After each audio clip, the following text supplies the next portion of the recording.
Hello, welcome back to TCG Dreamland. Here it is, a Brothers War Collector Booster Box. Right there, that looks like a good thumbnail. Pause for the camera. All right, so let's get into this. I have some things I want to talk about because I haven't started doing videos where I kind of just like stand in front of the camera and talk about my opinions and what I think about of different games and stuff. I just tend to talk during the videos. And this is going to be a very interesting set. There are serialized, numbered out of 500 cards that you can get in these. And so the question is, what is that going to do for box prices? So as we saw with Dominaria United, you had a chance to get a Lost Legends card, a card from Legends. And the thing with that, though, is, people did the calculation,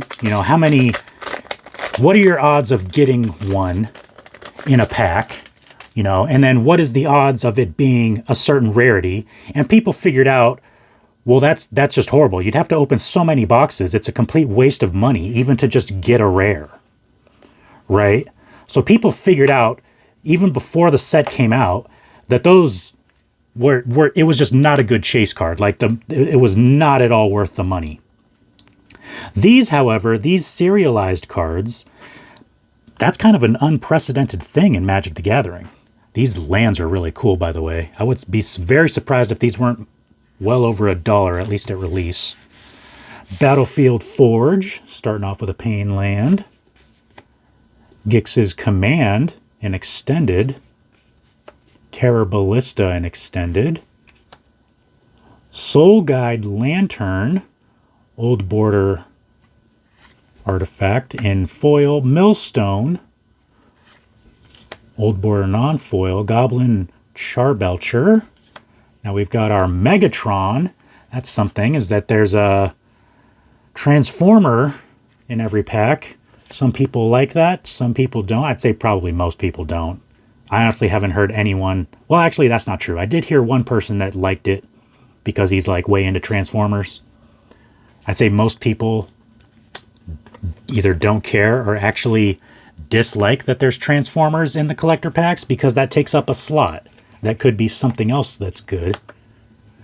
So yeah, let me know what you think about the Transformers cards.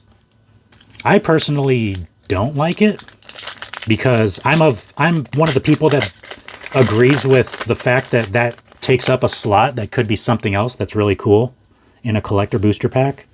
So I don't really like the Transformers cards, but let me know what you think.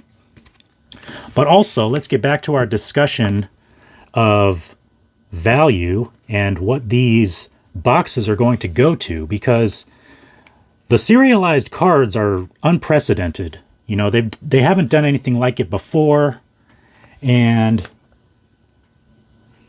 it all depends on what the serialized cards sell for. Because with Dominaria United, Commander card, with Dominaria United, we knew the value of the chase cards. We knew what they were, and we figured out very early on that they were not worth chasing. Sigil of Valor in foil. Ichor Wellspring. Ooh, Mythic. Perilous Vault. Old Border Perilous Vault. Oh, and a Shattered Glass Optimus Prime. Wow. That's pretty cool. I mean, even though I don't like the Transformers cards, I realize that that is a cool card. So we're going to put that up there. Optimus Prime for our Shattered Glass is really cool. And we got a Mythic Phyrexian Processor. That is cool. So we got 2 Mythic Old Border artifacts in that pack. That's really cool. So yeah, what I was saying was people don't know what the serialized cards are going to be selling for. I've heard a lot of people say probably $1,000 to $1,500, probably like comparable to the red ink Hidetsugu from Kamigawa Neon Dynasty. People are saying that, you know, that would probably be a good average price. You know, obviously some artifacts are more desirable than others. Some of them aren't going to be super expensive. Some of them may be even more expensive than that. But the fact of the matter is, because these serialized cards are just unprecedented, we don't know what they're going to sell for, and the box prices are going to depend almost entirely on what those are worth. So, unlike Dominaria United, it is unclear whether these boxes are going to be worth a lot or not. Are the box prices going to go up or down? We don't know, because we don't know how much the serialized cards are going to start selling for. If they start selling for $2,500 a piece, then I'm pretty sure people are going to start buying these collector boxes. Now, if they start going for $200 a piece, and the fact that, so let me talk about the hit rate real quick. From what I've seen, I know someone who opened 2 master cases. A master case is 24 collector booster boxes. Out of a master case, they've been averaging 2.5. Nice mythic there. They've been averaging 2.5. Oh, and a borderless Painland. They've been averaging 2.5 serialized cards per master case. So out of every 24, I mean, the hit rate they've stated is less than 1% of booster packs, which means out of 100 packs, you could, or you may not, because they said less than 1%. So you could open 100 collector booster packs and not get one. So that means that these serialized cards, Goldbug, interesting. Ooh, foil Gilded Lotus. That's cool. That's really cool. All right. I haven't been keeping great track of the hits. I've just been putting the mythics up there. So, yeah, the value of these boxes is going to depend almost entirely on the value of the serialized cards.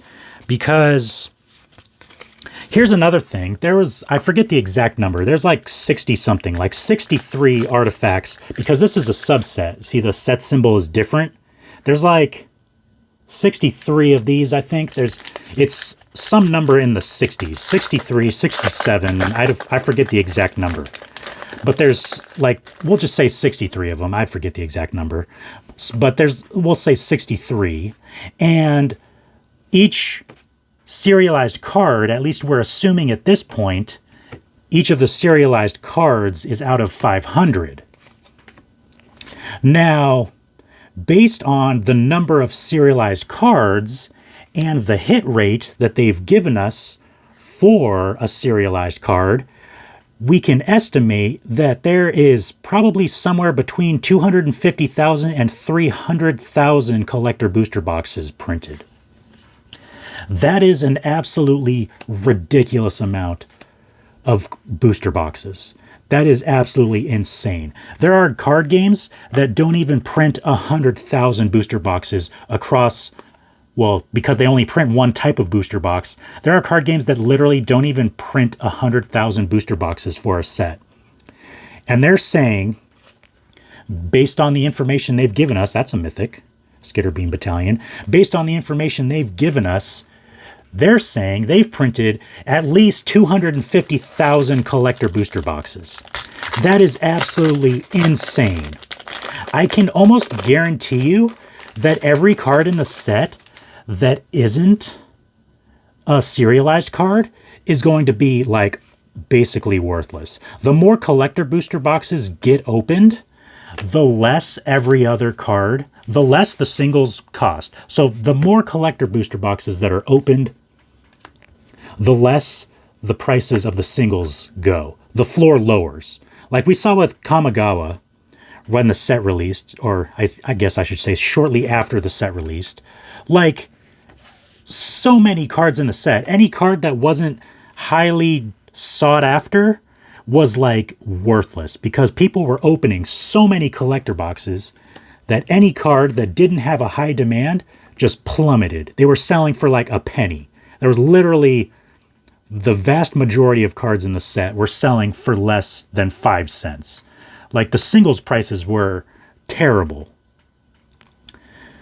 And so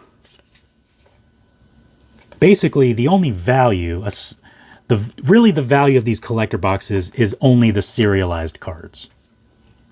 Because they so grossly overprinted it that the singles prices are going to be low. We already know that. That's part of the reason why every other collector box has gone well below MSRP. I mean, most of the I think probably every collector booster box except for 2x2 and Kamigawa are well under $200. They're well under MSRP. In fact, most of them are at or below what LGSs pay for them. The reason for that is because the singles market and the sealed market for Magic the Gathering are very much intertwined. So when they grossly overprint a set and the secondary market is just flooded with singles, when the market is flooded with singles, they become less and less valuable to a point where almost every card in the set is worthless. The EV of the box, if you open it, is like a fraction of MSRP, and so then no one buys them, and then LGSs have to lower the prices of the boxes, and it's just a cascading effect where the more product Wizards prints, the less the singles are worth, and then the fewer boxes are cracked open for people to sell singles because they can't make money. So, first of all, the first thing I want to say is that they overprinted it so much that the value of the singles is going to be very small. You're not going to be able to get your money back out of your average box. A collector booster box is not going to be averaging $200 in singles out of every box. So whether or not collector booster boxes are opened is going to be entirely dependent on the value of the serialized cards. Awaken the Woods extended foil. That's pretty cool. All right, so yeah, so my thinking is that singles prices are going to plummet and be worthless, just because they've printed so much. They've just been overprinting every set. Singles prices are going to be horrible. So really, Helm of the Host, and it's like the blueprint version. That's cool. So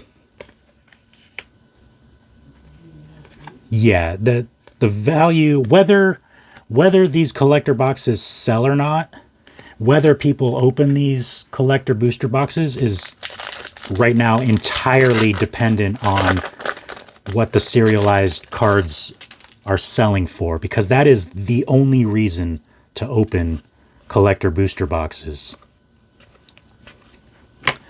So yeah, I mean, I was being real negative, but that's kind of the space we're in right now, because Magic the Gathering just keeps printing 3 times the amount that they need of every set. And that's just kind of where we're at. Yeah, I mean, if you're a player, then that's absolutely fantastic. That's one of the things is like, you hear all these content creators that are so negative, and it's like the players are loving this. They love when every set goes to 0. They love when the price of singles are low. You know what I mean? The players are loving it. But you know who's not loving it is LGSs and the shareholders. Those are the people that aren't loving it. I mean, Hasbro stock is oof. If you owned Hasbro stock, you're looking at some losses. You're looking at some major losses. Skitterbeam Battalion, we already pulled that. Interesting. It's a different version. So you can't get duplicates, but it's not the same version technically, so you can actually get duplicates. Well, not technically a duplicate, but you can get the same card. Mishra's Bauble, very nice. Maze Mind Tome. Blitzwing, Cruel Tormentor. Wow, another foil mythic. You know, I think our box is actually pretty good. We've gotten multiple foil mythic old border artifacts. All right, this is our last pack. So, if you hated my rants, I do have one more collector booster box where I will just open the cards and enjoy it, and I won't rant. So if you want to see that, we got another Myral. That's our second Myral as well, but a different version. Technically not a duplicate. Technically. Oh, and a Mishra. Eminent one. That's cool. All right. From Commander. Mishra from Commander. Very cool. All right. Ivory Tower foil. Liquid Metal Coating, blueprint form. Quietus Spike, interesting. Adaptive Automation, all right. All right, so box number 1, we got a Shattered Glass Optimus Prime, which is really cool. We actually got 2 Mythic foil old border artifacts. We got Ramos, Dragon Engine, and Phyrexian Processor. Very cool. We also got a couple non-foils. So one, that's the blueprint version, and then we also got the regular version, Perilous Vault. Very cool. I think this was actually a pretty darn good box.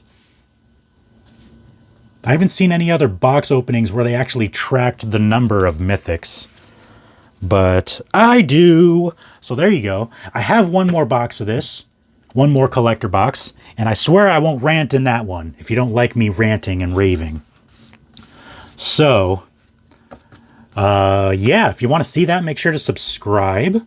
I promise I'm just going to open that box and enjoy it and look at the cards. But, you know, I don't do the videos yet where I just kind of get in front of the camera and talk about my opinions, so I kind of wanted to do that in this one. So anyways, I'll see you guys in the next video.